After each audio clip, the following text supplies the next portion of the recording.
Hello दोस्तों, आज की वीडियो में स्वागत है आपका।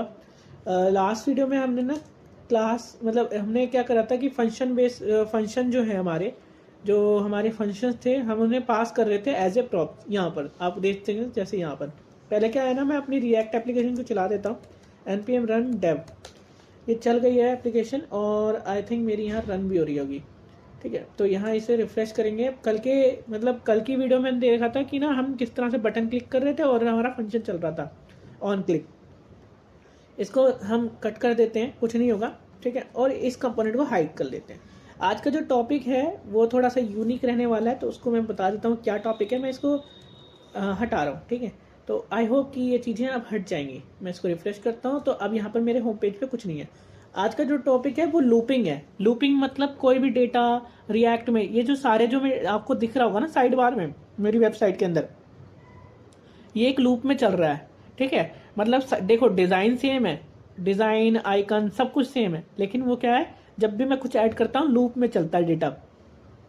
तो ये बता रखा है कि लूप जैसे इसके अंदर क्या होता है। तो मैं बता दूं, लूप जो होता है डेटा को, जब लूप में डेटा चलाना होता है, बार बार एक काम को करना होता है, रिपीटेड माल को, तो हम क्या कहते हैं, मैप मेथड का यूज करते हैं। ठीक है, यहाँ पे सीधा सीधा वो डायनेमिक लिखा हुआ है कि मैप मेथड। तो मैप मेथड द्वारा हम लूप कैसे कर सकते हैं, जैसे कि आपकी एक लिस्ट है या फिर आप उसको प्रोडक्ट कह सकते हो, तो उसको हम प्रोडक्ट को मैप मेथड के द्वारा हम कर सकते हैं। किस तरह से कर सकते हैं अब मैं बताता हूँ। पहले हम ना यहाँ पर ना कंपोनेंट के अंदर ना यहाँ पर एक बना लेते हैं फाइल। मैं यहाँ पे हमारा जो टॉपिक है लूपिंग है, लूपिंग। ठीक है, लूपिंग डॉट जेएसएक्स। लूपिंग मतलब लूप में कैसे डेटा को करते हैं, लूप में कैसे डेटा को रिपीट करते हैं, ये बताना है मुझे। मैं यहाँ पे रिएक्ट एरो फंक्शन एक्सपोर्ट लिखता हूँ। ठीक है, और इसको यहाँ पर हटाते हैं, कुछ नहीं करना है इसको। ये हमने रिएक्ट फ्रेगमेंट बनाना है, तो इस तरह से डिव को हटा देना है और इस तरह से मैंने हटाया। देखो, अगर किसी को बड़ा देखना है तो देखो, इस तरह से मैं बड़ा कर देता हूँ, थोड़ा छोटा करते हैं। हाँ ठीक है, ये मैंने एक फाइल बना ली, एक कंपोनेंट बना लिया, और अपनी मेन जो पेरेंट फाइल है उसके अंदर app.js के अंदर इसको रेंडरिंग करा देते हैं यहाँ पर।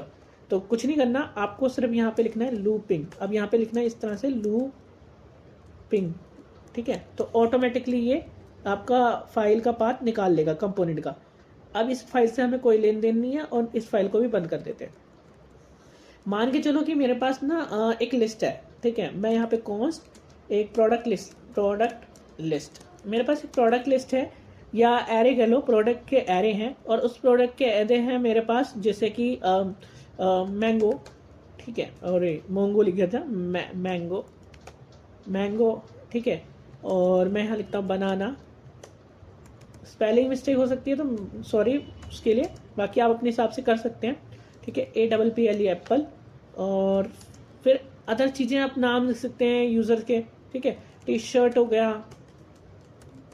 टी शर्ट हो गई। ठीक है, अदर्स, मैंने अदर्स लिख दिया यहाँ पे। मतलब मेरे पास कुछ प्रोडक्ट्स हैं जो यहाँ पे मिल रहे हैं। अब मुझे इन्हें लूप के थ्रू डेटा को रिप्रेजेंट कराना है, क्योंकि जो आपका डेटा आएगा ना वो हमेशा एक एरे में आएगा। बैकएंड से जो डेटा आ रहा होगा या फिर एपीआईज के द्वारा आप डेटा ले रहे होंगे, तो वो एक ऐसे आएगा, आपका लूप में आएगा। अब इस डेटा को मुझे अपनी वेबसाइट के अंदर रिप्रेजेंट कराना है, मतलब दिखाना है, यहाँ पर दिखाना है। अगर मैंने कार्ड बनाया तो उसे लूप में चला के मैं रिप्रेजेंट करा सकता हूँ। फिलहाल किस तरह से करते हैं मैं बताता हूँ। सबसे पहले क्या करना होता है कि आप ना इसको इस तरह से लिखें।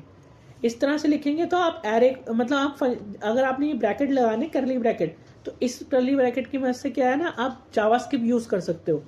कुछ नहीं लिखना, प्रोडक्ट लिखना है, प्रोडक्ट टेस्ट डॉट मैप। आपको पता है कि मैप मेथड यूज कर सकते हैं हम अगर हम एरे के अंदर फैट एरो फंक्शन। ठीक है, हम फैट एरो फंक्शन का यूज कर रहे हैं, मैंने इस तरह से लगाया और यहाँ पर मैंने फैट एरो फंक्शन यूज करा। अब मैप जो है ना वो दो चीजें निकाल के देता है, एक आइटम। ठीक है, आइटम मतलब मैंगो, बनाना, एप्पल और टी शर्ट, अदर, ये सारी निकल के।